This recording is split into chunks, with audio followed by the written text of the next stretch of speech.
صفحہ نمبر 132، آیت نمبر 136، سورۃ الانعام۔ اعوذ باللہ من الشیطان الرجیم، بسم اللہ الرحمن الرحیم۔ وَجَعَلُوا لِلَّهِ مِمَّا ذَرَأَ مِنَ الْحَرْثِ وَالْأَنْعَامِ نَصِيبًا فَقَالُوا هَذَا لِلَّهِ بِزَعْمِهِمْ وَهَذَا لِشُرَكَائِنَا إِلَى آخِرِهِ۔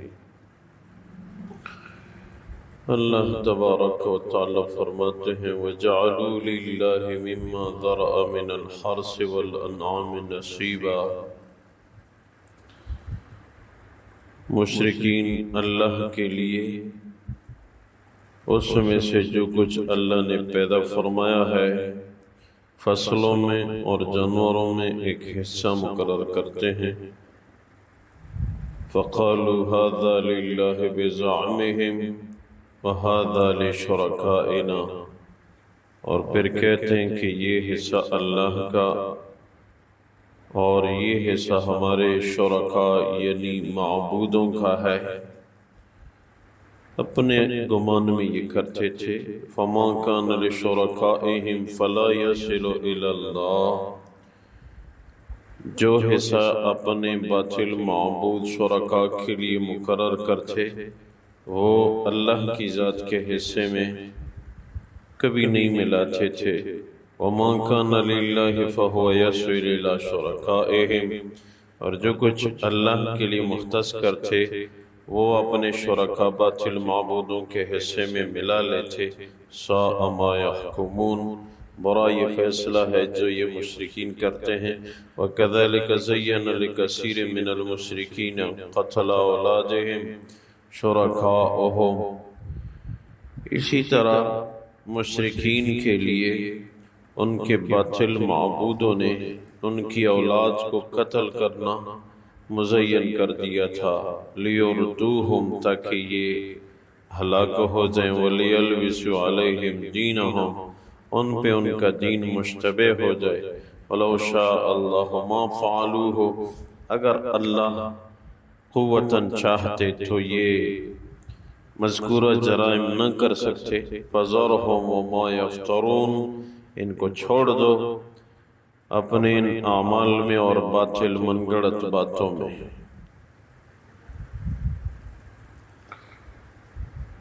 اللہ تبارک و تعالی مشرکین کا تذکرہ فرما رہے ہیں۔ مشرکین اپنی فصلوں میں سے اور جانوروں میں سے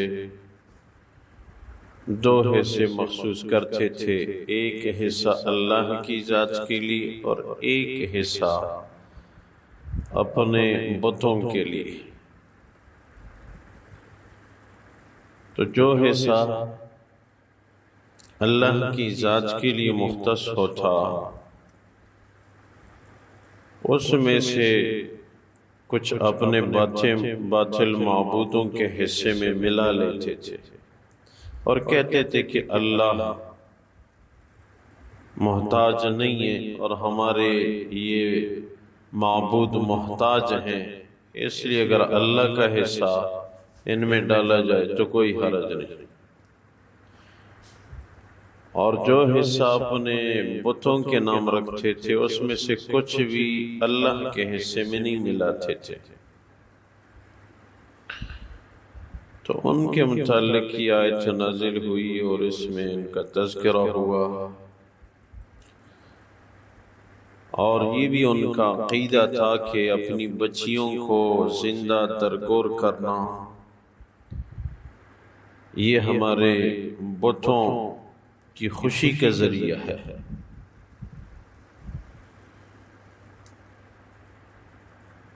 اللہ تبارک و تعالی فرماتے ہیں کہ ان کو ان کے باطل اعمال میں رہنے دو، اور جو من گڑت عقیدے ہیں ان کے اسی میں ان کو رہنے دو۔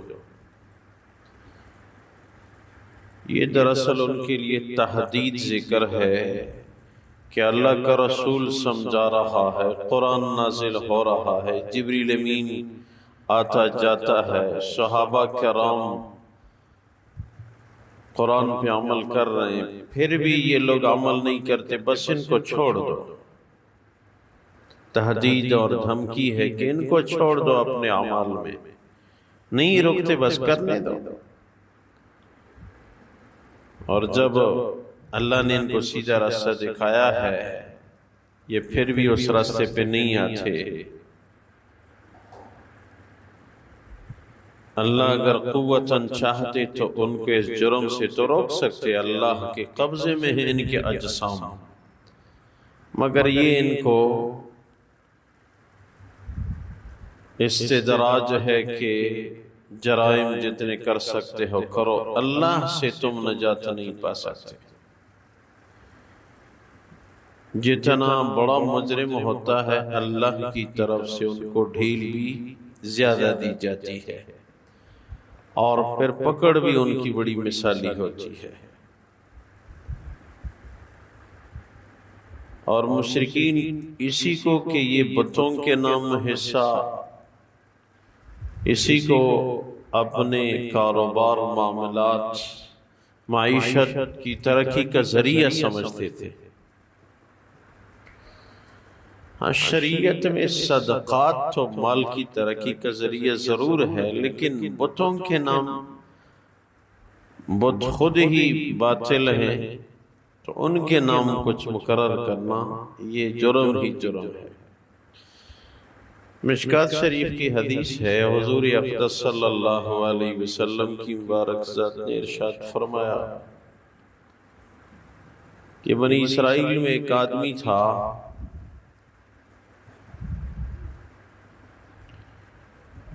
وہ اپنی فصلوں میں اللہ کی ذات کے لیے ایک حصہ رکھتا تھا۔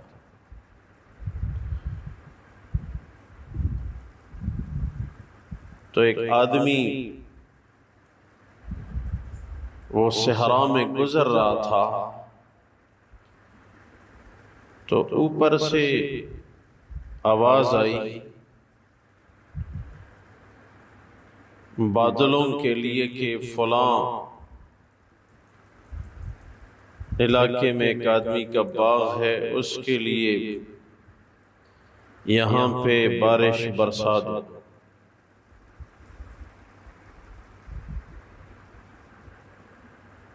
حدیث میں ہے کہ پہاڑ کے ایک حصے پہ بارش برسی اور پانی جمع ہو کے وہ ندی میں بہنے لگا، آس پاس میں کوئی بارش نہیں۔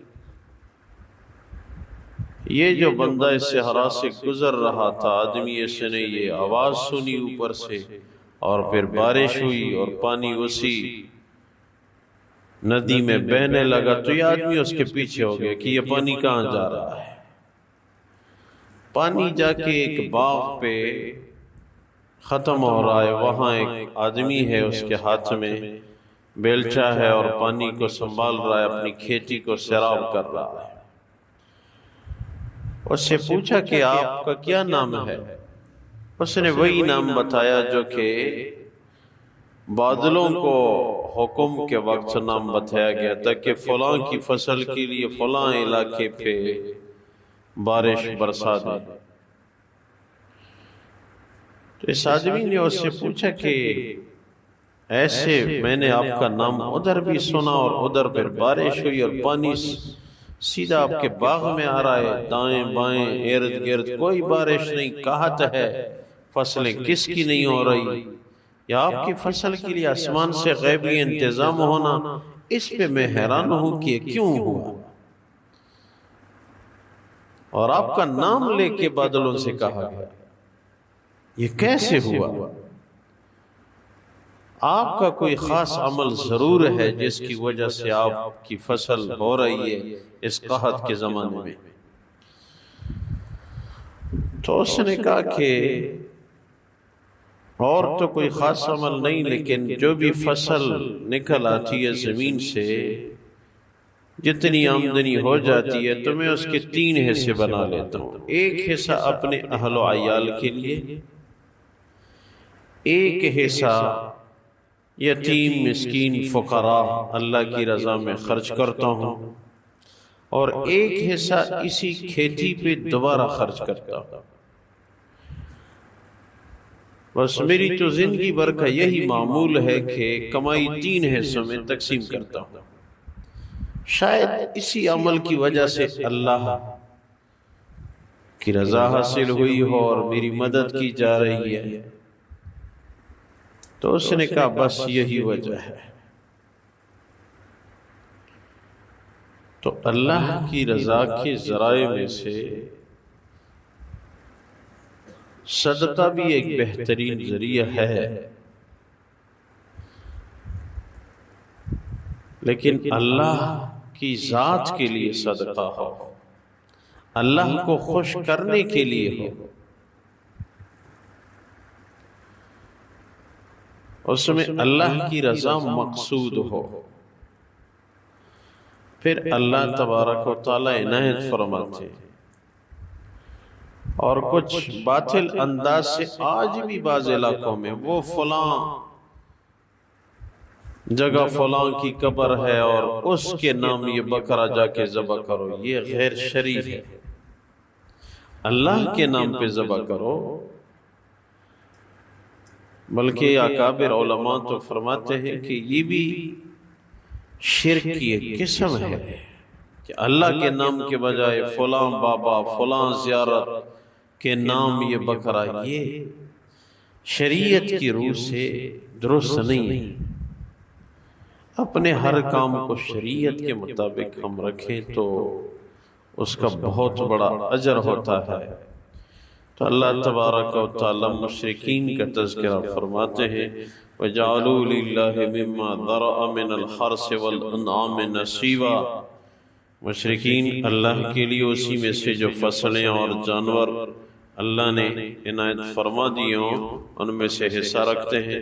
فَقَالُوا هَذَا لِلَّهِ بِزَعْمِهِمْ وَهَذَا لِشُرَكَائِنَا، وہ اپنے خیال میں یہ حصہ اللہ کے لیے اور یہ حصہ ہمارے معبود یعنی وہ بتوں کے لیے۔ فَمَا كَانَ لِشُرَكَائِهِمْ فَلَا يَصِلُ إِلَى اللَّهِ، جو ان کے شرکاء کے لیے ہوتا وہ اللہ کے حصے میں نہیں پہنچ سکتا۔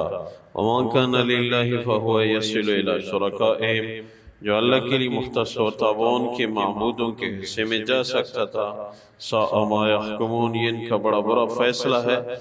وَكَذَلِكَ زَيَّنَ لِكَثِيرٍ مِّنَ الْمُشْرِكِينَ قَتْلَ أَوْلَادِهِمْ شُرَكَاؤُهُمْ، اسی طرح ان کے باطل معبودوں نے ان کے یعنی مشرکین کے بچوں کو قتل کرنے کا جرم ان کے لیے مزین کر دیا تھا۔ لِيُرْدُوهُمْ، تاکہ یہ ہلاک ہو جائیں، وَلِيَلْبِسُوا عَلَيْهِمْ دِينَهُمْ، اور ان کا دین ان پہ مشتبہ ہو جائے۔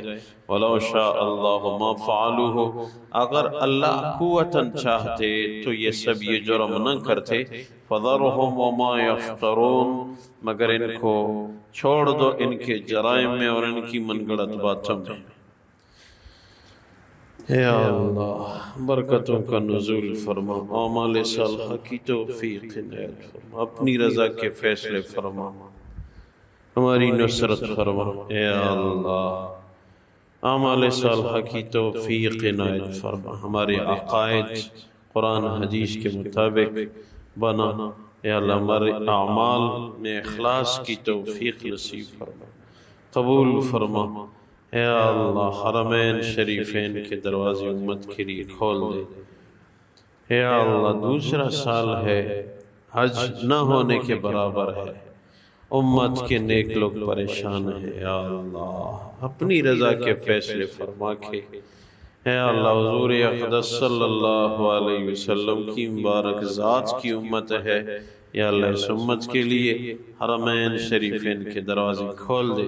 اور ہم جانتے ہیں کہ امت جائے گی اور لاکھوں لوگ جو ہے وہ کعبے کے غلاف سے چمٹ کے، ملتزم پہ چمٹ کے، خطیم میں رو رو کے مطاب میں دعائیں مانگے گی، تب یہ حالات درست ہو جائیں گے۔ یا اللہ جب تک آپ کے گھر کے دروازے بند ہیں، آپ کی طرف سے رحمت کے دروازے بند ہیں، اے اللہ امت کی حالت پہ رحم فرما۔ اے اللہ مطاف میں تو ان دنوں پاؤں رکھنے کی جگہ نہیں ملتی تھی، یا اللہ آج کعبہ یتیم نظر آ رہا ہے، اس کے گرد طواف کرنے والے نظر نہیں آتے، یا اللہ یہ ہمارے جرائم کا نتیجہ ہے، یا اللہ اعمال صالحہ کی توفیق اور جرائم پہ توبہ کرنے کی توفیق ہمیں نصیب فرما، اے اللہ ظالم حکمرانوں کو ہدایت نصیب فرما، ہدایت ان کی قسمت میں نہ ہو، اے اللہ دین اور اسلام کے لیے رکاوٹ ہو، اے اللہ ان کا خاتمہ فرما، اے اللہ آخری خاتمہ بالخیر ہم سب کو نصیب فرما۔ ربنا اغفر لي ولوالدي وللمؤمنين يوم يقوم الحساب برحمتك وكرمك يا أرحم الراحمين.